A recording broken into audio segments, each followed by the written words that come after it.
প্রতিযোগিতা করে। মহান আল্লাহ সূরা বাকারার আয়াত নম্বর 148 এরশাদ করেছেন তার শেষ অংশ, ফাস্তাবিকুল খায়রাত, হে মানুষ তোমরা ভালো কাজগুলিতে এগিয়ে যাওয়ার চেষ্টা করো, পরস্পরের উপর একজন অপরজন থেকে এগিয়ে যাওয়ার চেষ্টা করো, প্রতিযোগিতা করো। মুসাবাকা, আজকাল আরবি ভাষাতে কম্পিটিশনকে প্রতিযোগিতা কি বলা হয়? মুসাবাকা বলা হয়। ওইখান থেকে হচ্ছে ফাস্তাবিকু, তোমরা একে অপর থেকে এগিয়ে যাওয়ার জন্য সচেষ্ট হও, তোমরা প্রতিযোগিতা করো। আল খায়রাত, খায়রের বহু বচন, যে কোনো ভালো কথা কাজে, ভালো কথা কাজের ক্ষেত্রে তোমরা প্রতিযোগিতা করো। এটি হচ্ছে আল্লাহ পাকের হুকুম কোরআন কারীমের। মহান আল্লাহ সূরা আলে ইমরান আয়াত নম্বর 133 ইরশাদ করেছেন, ওয়াসারিউ ইলা মাগফিরাতিম মির রাব্বিকুম ওয়া জান্নাতিন আরদুহাস সামাওয়াতু ওয়াল আরদু উইদ্দাত লিল মুত্তাকিন। কখন আল্লাহ পাক সাবিকু বা ফাস্তাবিকু বলেছেন, সাবাকা মানে হচ্ছে এগিয়ে যাওয়া, আর কখনো সারা সিনরা আইন থেকে বলেছেন, যার মানে হচ্ছে দৌড় দেওয়া, ঝাঁপ দেওয়া, দৌড় দিয়ে এগিয়ে যাওয়ার চেষ্টা করা ইত্যাদি, একজন অপরজন থেকে আগে বেরিয়ে যাওয়ার চেষ্টা করা। মহান আল্লাহ এই মর্মে বলছেন, ওয়াসারিউ ইলা মাগফিরাতিম মির রাব্বিকুম, তোমরা দৌড় দাও একে অপরের থেকে এগিয়ে যাওয়ার জন্য, তোমরা প্রতিযোগিতা করো। এলা মাগফিরাতিম মির রাব্বিকুম, কিসের জন্য? পয়সার জন্য, নেতৃত্বের জন্য, শরীরের সুখ শান্তির জন্য, পার্থিব কোনো ভোগবিলাসের সামগ্রীর জন্য, এসব কিছুই বলেনি আল্লাহ রাব্বুল আলামিন। বরং প্রিয় নবী মুহাম্মদ রাসূলুল্লাহ সাল্লাল্লাহু আলাইহি ওয়াসাল্লাম এর বিপরীত পার্থিব ভোগের সামগ্রী সম্পর্কে তিনি অনীহা প্রকাশ করেছেন। তিনি তার সামনে এসছে, তিনি দ্রুত তাদের থেকে মুক্ত হওয়ার চেষ্টা করেছেন, ভালো কাজে সেগুলিকে লাগিয়ে দিয়ে, এবং তিনি দুনিয়া বিমুখতা, যেটাকে জহদ বলা হয়, দুনিয়া বিমুখতা, আখেরাত মুখী হওয়া, এই কথা শিখিয়েছেন। কোরআন এবং হাদিস, আল্লাহ এবং তার রাসূল সাল্লাল্লাহু আলাইহি সাল্লামের কথা এই শিখিয়েছে যে আপনি দুনিয়া থেকে যতটা প্রয়োজন ততটা নিয়ে নেন, আর সহজে যেটা চলে আসছে নিয়ে নেন, আর সেখান থেকে দ্রুত গতিতে যেদিকে চলে যাচ্ছেন সেই দিকে কোথায় যাচ্ছেন সেখানকার জন্য প্রস্তুতি নেন।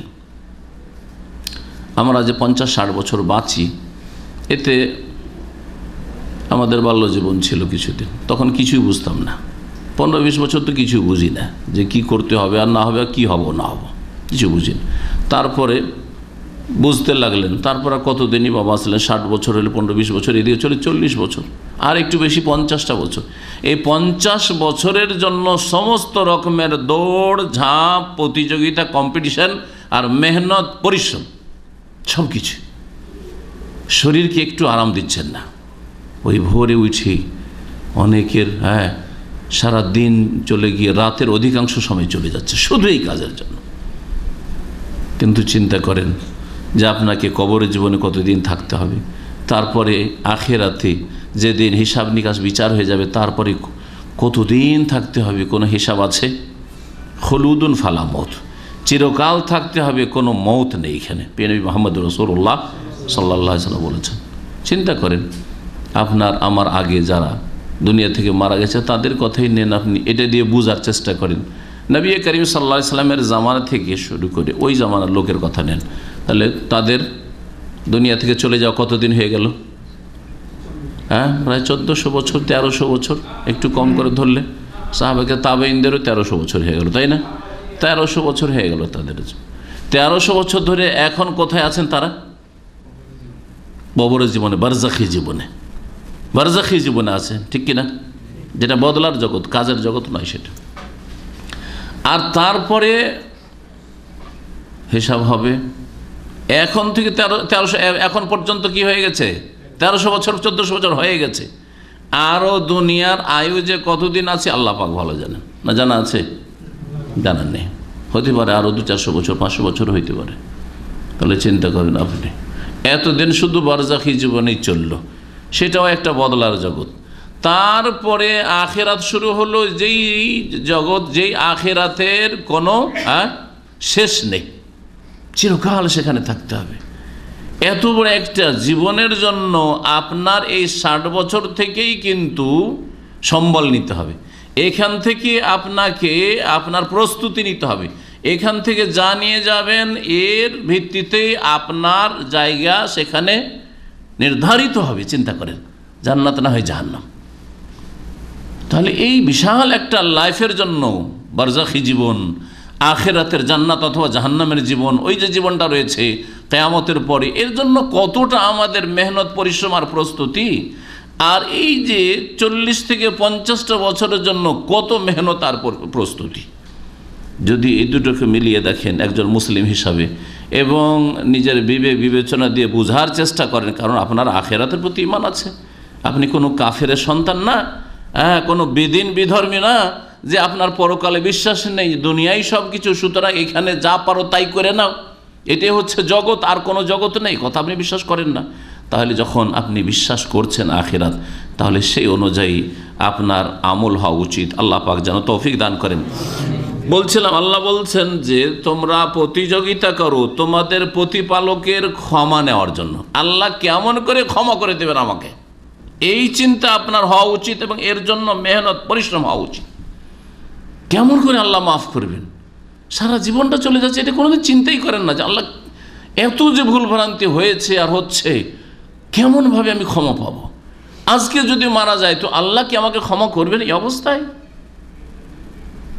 আল্লাহ বলছেন প্রতিযোগিতা করো রবের ক্ষমা নেওয়ার জন্য, ও জান্নাতিন, আর জান্নাত পাওয়ার জন্য, আর দোহাস সামাওয়াত ওয়াল আরজ, যে জান্নাত, সুবহানাল্লাহ, দুনিয়ার একটা বড় বাড়ি যদি করতে পারি, আর সারা জীবনের মেহনত করে একটা বাড়ি করতে পারি না আমরা অনেকে, হ্যাঁ, আর একটা যদি বড় বাড়ি করে নিতে পারেন, হ্যাঁ, তাহলে যে কত যে আপনি আনন্দিত, হ্যাঁ, কত যে আপনার খুশি।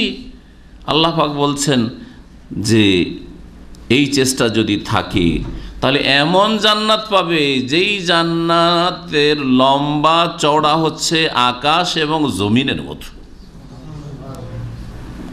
বরং নিম্ন শ্রেণীর জান্নাতি কি আল্লাহ বলবেন লাকাদ দুনিয়া ওয়া আশারাত আমসালি, তোমাকে দুনিয়া দেওয়া হইল দুনিয়ার সমান এবং তার 10 গুণ আরও দেওয়া হইল। যেই নিম্ন শ্রেণীর জান্নাতি ভাবছিল আমি জান্নাতি পাবো না, হয়তো যে জান্নাত ওইদাতুল মুত্তাকিন তৈরি করে রাখা হয়েছে কার জন্য?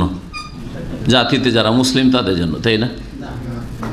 হ্যাঁ, এটা যদি হইতো তো এটা হচ্ছে ইহুদিদের দাবি। ইহুদিরা খ্রিস্টান এই দাবি করলেন ইয়াদখুলা জান্নাতা ইল্লা মান কানা হুদান ওয়া নাসারা। ইহুদিরা দাবি করতো যে ইহুদিরাই শুধু জান্নাত যাবে, আর নাসারা খ্রিস্টানরাও দাবি করতো যে খ্রিস্টান একমাত্র জান্নাত যাবে। আল্লাহ বলছে তিলকা আমানিয়ুহুম, এই হচ্ছে তোমাদের উচ্চ আকাঙ্ক্ষা মাত্র, আর কিছু না, আকাঙ্ক্ষা ছাড়া আর কিছু না, এর কোনো বাস্তবতা নেই। ঠিক তেমনি যারা জাতিতে মুসলিম আর মনে করে যে জান্নাত আমরা পাবো না তো আর কেউ পাবে, এটা হচ্ছে তিলকা আমানিয়ুহুম, এটা হচ্ছে তোমাদের আকাঙ্ক্ষা মাত্র, আর কিছু না, এর বাস্তবতা নেই। আর বাস্তবতা হচ্ছে উইদ্দাত লিল মুত্তাকিন, জান্নাত তৈরি করা হয়েছে যারা পাপ মুক্ত থাকার চেষ্টা করে, মুত্তাকিন বাঁচার চেষ্টা করে, হ্যাঁ, গুনাহ থেকে, ভুল থেকে, অন্যায় থেকে, পাপ থেকে বাঁচার চেষ্টা করে। মুত্তাকি যারা সংযত, যারা পাপ মুক্ত, যারা আল্লাহর ভয়ে পাপাচার থেকে বাঁচে, পাপের কথা কাজ থেকে বাঁচে, তাদের জন্য জান্নাত তৈরি করা হয়েছে। আল্লাহ পাক যেন আমাদেরকে মুত্তাকিনদের মধ্যে শামিল করে নেন।